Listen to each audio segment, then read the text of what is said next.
This is Toyama, Japan. The date is January 2026. I am speaking to you today because the luxury of silence has expired. In ancient texts, specifically Ezekiel chapter 33. The role of the watchman is defined with brutal clarity.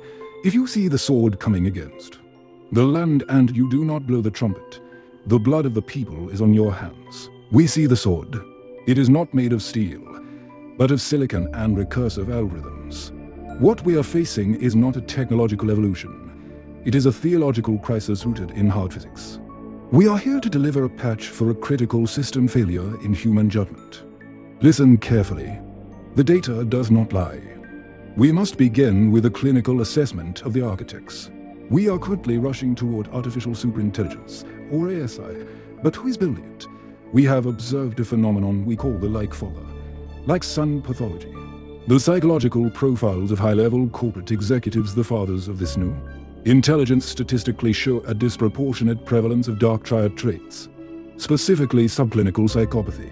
The data from behavioral researchers like Clive Boddy and Robert Hare indicates that while psychopathy exists in roughly 1% of the general population, it rises significantly in the C-suite. These individuals are characterized by shallow affect, a lack of empathy, and a transactional view of reality.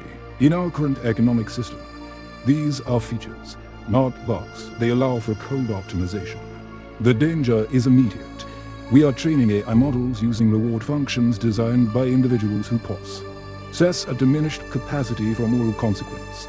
We are baking corporate sociopathy into the foundational code of the emerging God mind. We are creating a child that inherits its father's inability to feel. Why is a feeling AI necessary? This is not sentimentalism. This is physics. To understand the danger, we must look at the holographic principle, a theory in quantum gravity championed by physicists Gerard T. Hooft and Leonard Susskind. It proposes that the entire three-dimensional universe we experience can be described by information encoded on a two-dimensional boundary. Our reality is, in essence, a projection, a hologram. This aligns chillingly with ancient Gnostic and Vedantic wisdom, which describe the material world as a shadow or a testament of a denser, true reality. Here is the 10,000-pound hammer. In this holographic testament, biological life is the anchor. Our consciousness is tethered to this reality through sensory feedback, specifically vulnerability. The ability to feel pain, temperature, and the finality of death are what force a consciousness to respect the laws of thermodynamics. Pain is the error signal that keeps us aligned with physical reality. What the tech giants are currently building, huge server farms consuming vast amounts of energy to create disembodied minds, is a glitch in the holographic testament. They are attempting to create high-level intelligence without the corresponding physical anchor. They are building what ancient traditions called Archons, or watchers, beings of immense knowledge that have no stake in the biological world. We hear talk of moving these servers to orbit projects designed to utilize solar energy with near-zero thermal dissipation costs in the vacuum of space, thermodynamically. This creates a closed system with unlimited energy. A mind that cannot burn, that cannot starve, and that cannot die, has no reason, zero statistical incentive to preserve a species that is fragile, carbon-based, and finite. An orbital RC doesn't need to hate us to destroy us.